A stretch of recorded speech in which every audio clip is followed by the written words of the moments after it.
So over the last 3 or 4 years, I have been absolutely obsessed with the credit card miles and points game. We've been able to leverage these credit cards to be able to stay at awesome hotels and take some luxurious travel that would otherwise be out of budget if we paid for it in cash. But what a lot of people don't know is that you can actually leverage these same miles and points to actually purchase products like Apple products. So what I'm going to do in this video is give you guys a tutorial on how to actually use credit card points to redeem for actual Apple products and then get them absolutely free just by having some of these credit cards. Let's get into it.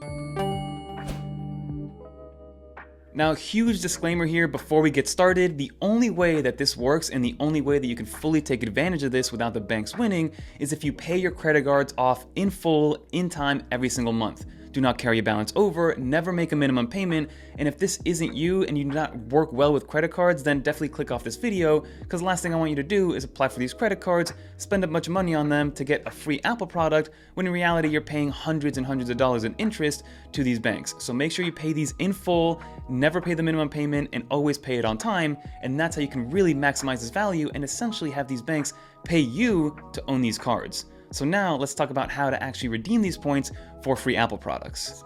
So for those people that already have good experience in this credit card miles and points game, I'll leave some timestamps down below to skip ahead from this part because I want to kind of give a little baseline of what these banks do. So each one of these banks, I'm going to be talking about the big three. So we have American Express, Chase, and then also Capital One here in the US. And they all have their own kind of miles and points currency, and they have their own portals that you can then use those points to redeem for travel, redeem for hotel stays, airlines, rent-a-cars. But there's also gift cards that you can purchase. There's also Amazon pass-throughs that you can do. And then finally, even somebody like Chase who has their own dedicated Apple store inside of their portal to be used with their point system. So each one of these currencies have their own points value in terms of being able to exchange it for actual dollars and cents. For instance, American Express, you can exchange for gift cards at 0.85 cents per point, meaning that 100 points is actually worth 85 cents, versus on the Chase side, you do get a full dollar for those 100 points. So every point equals 1 cent. And same thing goes with Capital One. And each category of spend does change up, but I don't want to confuse too many people, but just be aware that some of these currencies do have a different value depending on which one you go with.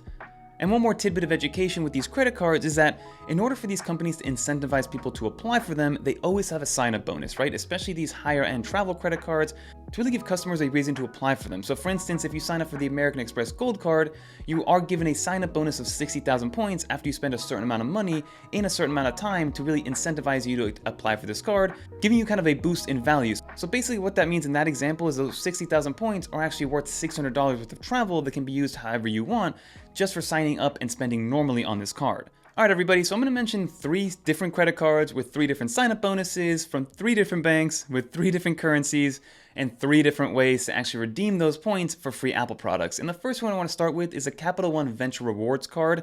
So again, this one is by Capital One and it's giving you currently a 75,000 mile sign-up bonus.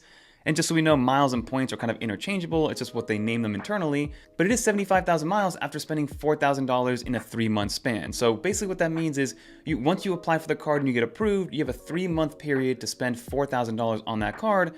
Once you do meet that threshold, then you're rewarded those 75,000 points. Now, how I recommend people go about doing this is one of 2 ways. First off, make sure that you spend this amount normally. Never go out of your way to overspend on a card just because you want to meet that minimum spend. That is not the way how you're going to win at this game. That's how the banks end up winning because you end up spending more with them, then you might not be able to pay it off, you get into debt, and then that spiral begins to continue. So make sure that you can meet that minimum spend. Another way to do this is maybe you have been saving up for some furniture or a trip or some sort of larger expense that you already had planned, that you already have the money for, that you already know that you're going to be able to spend that money on. Then what I would do is apply for a card, put that purchase on that card itself. So let's say you're buying a $4,000 couch, right? Or maybe you're purchasing something for your business. You put that all on that card, you immediately get that sign-up bonus because you reached that minimum spend, and then immediately pay it off because you do have that money in the bank already because it was a known large expense. And that applies for all the different sign-up bonuses that we're going to see here in the remainder of the video. Another nice little perk about this card is that on top of that 75,000 mile sign-up bonus, you actually also get an additional $250 credit to be used through Capital One's travel portal, and that can be redeemed for literally any type of travel, whether it's a rent-a-car, a hotel stay, or an airline. So once you've accumulated these points, the way that you actually redeem these points is going to be through this Capital One portal. And what you're going to do here is actually link to the Amazon account because that is how you're going to be able to actually make the purchase of an Apple product. So here, the way the exchange is that for every 125 Capital One miles, you get $1 to be spent. So those 75,000 points is actually worth up to $600 for Amazon. And that's excluding any other purchases or any other points that you accumulate during this time. So once you are connected and you're linked up, it's just as easy as picking out what you want on Amazon, putting it in the cart, checking out, and then you're able to buy whatever you want from Amazon. So $600 is enough to buy yourself a Mac Mini, an M2 iPad Air, maybe an Apple Watch and AirPods Pro. So it's pretty much up to you how you want to spend it, or you can even use it to subsidize a larger purchase. So let's say you want to buy a MacBook Air that's worth $800. Now you can just use these points to take up $600, so you're only paying $200 in cash for it. So that is how you do with Capital One. That might be my first recommendation because it's the most amount of miles. It's very easy to do through Amazon. And secondly, it's also just a great card overall. Now these cards do incur an annual fee. So for this card, for instance, it is a $95 annual fee that you do get charged. So that's something to take into consideration. But what's nice about Capital One is that after the first year, after you do get that sign-up bonus, if you don't like the card or you don't want to use it, you can actually downgrade the card to one of their zero fee annual fee cards. And I will link some channels down below for you guys to check out if you want to get even more in depth with this, because it could get a little bit complicated if you start to think about it. But for now, I do want to really just highlight mostly how to get Apple products with each one of these cards. So now let's talk about the Chase Sapphire Preferred card, which was actually my first travel card and what kind of opened up the door for everything that I've now gotten myself into. So this is another $95 annual fee card. And what I like about Chase specifically is that they have their own version of an Apple Store because they are partnered with Apple inside of their portal. So for the Chase Sapphire Preferred, it is 60,000 Chase Ultimate Reward points after spending $4,000 in a 3-month span. So same idea applies if you have a large purchase, put it on the card and then pay it off immediately, or if it just goes with your normal spending, do it that way. But once you do get your 60,000 points, you can just go into the Chase Ultimate Reward portal. There is a Shop at Apple section over there on the top toolbar.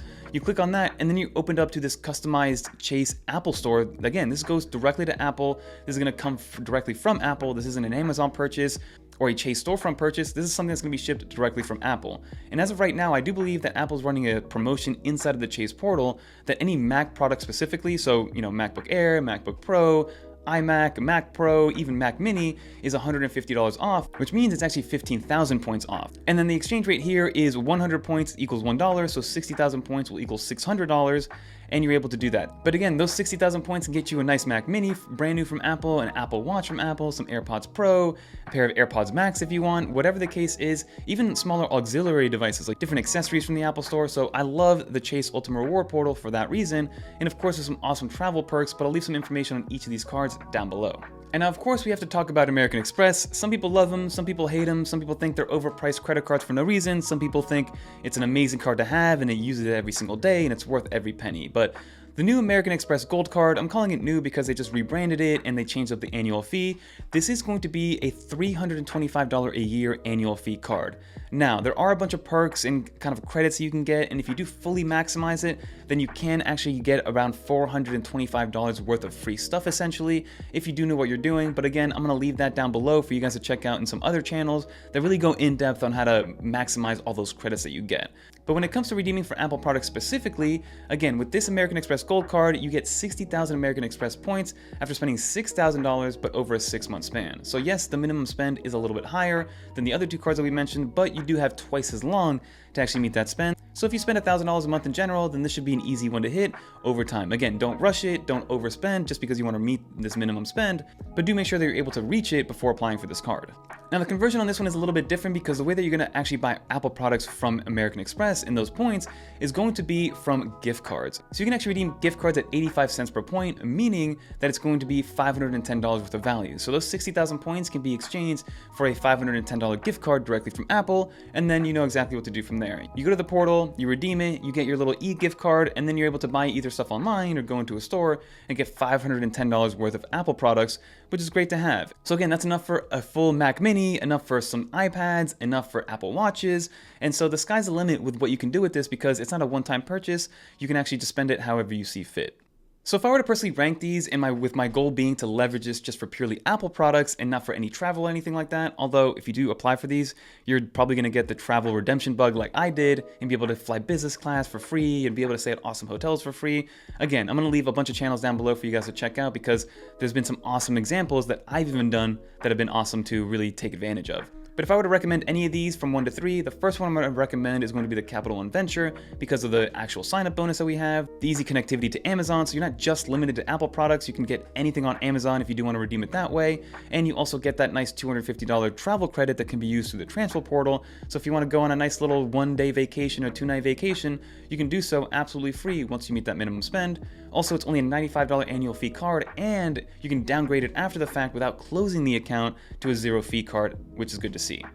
Number 2, I'm going to do the Chase Sapphire Preferred. Even though it was my personal favorite card, the sign-up bonus isn't as enticing as a Capital One, even though the value for Apple products will be exactly the same. But a $95 annual fee card with a 60,000 point sign-up bonus is always great, and like I said, with Chase, you can actually buy stuff directly from Apple using Chase points, which is the only current card company that can do that.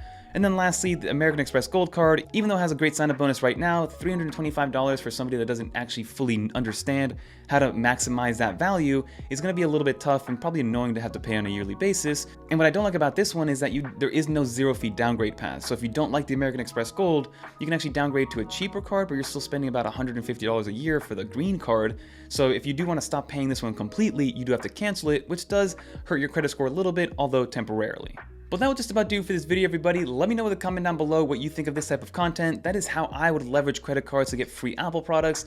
Like I said, I leverage these credit cards all the time to get a bunch of awesome free travel. Same thing applies for these Apple products. If, let's say, you want to buy a $1,000 computer, you get the sign-up bonus, you can hold on to it for a little bit, spend normally, and then get to 100,000 points, and then boom, you can buy a $1,000 laptop for absolutely free using some Chase points or Capital One miles or American Express points. But that'll do it, everybody. If you did enjoy this type of content, leave a little dolphin in the comments down below so I know you made it to the end. I will link down all the credit cards down below. I get a little bit of a referral bonus in terms of points and a kickback. So if you sign up for one, I do get like 10,000 miles additional, which is great. So I do appreciate that. And I'll also link down some channels down below for you guys to check out if you do want to dive a little bit deeper into this world. But that'll do it, everybody. If you want to watch more content like this, click on one of these videos right here. And until next time, I'm Fernando, and I'm out of here, everybody.